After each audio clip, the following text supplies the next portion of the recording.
Hello and welcome back. This time we are going to talk about PCI DSS applicability information, and this is section 2 of this document. So it is actually on page 4.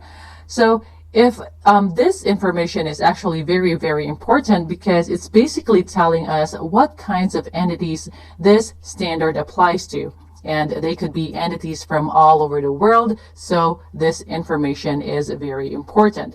Now, it says here that a PCI DSS is intended for all entities that store, process, or transmit cardholder data and or sensitive authentication data, or could impact the security of the cardholder data environment. And this includes all entities involved in payment card account processing, including merchants, processors, acquirers, issuers, and other service providers.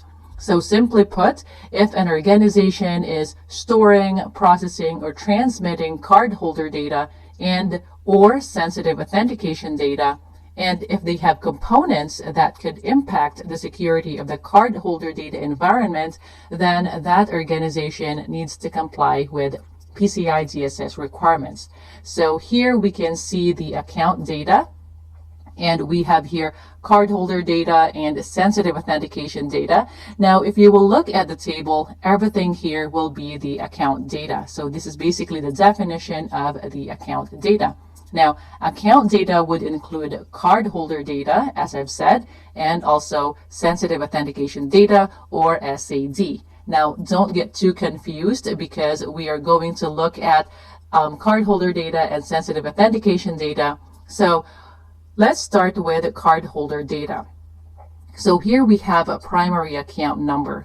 So primary account number, if you look at your credit card, you will see the 16-digit number, and that is your primary account number. So in most cases, that is 16 digits, and other cards may have more numbers.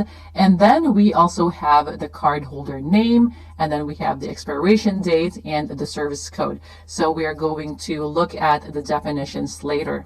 And then on the left side, or the right side, we have the sensitive authentication data, and that includes the full track data or magstripe data.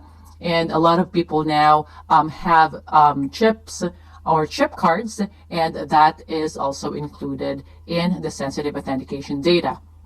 And then we have a card verification code, or the CVC. A lot of times that is a 3-digit code, and then some people would also call it the CVV, and that is also part of your sensitive authentication data.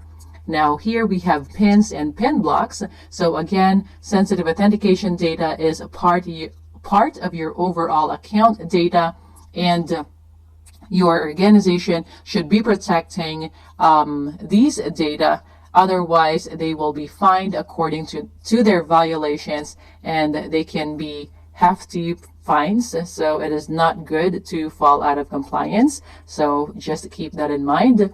And like I said, we are going to look at the definitions of these terms, including the other terms, but that will be in the next video. But for now, I just want you to remember these information because, again, they're very important. So again, don't be too confused. Account data is the overall data that you are going to be protecting. That includes cardholder data and sensitive authentication data. So yeah, I will see you in the next video.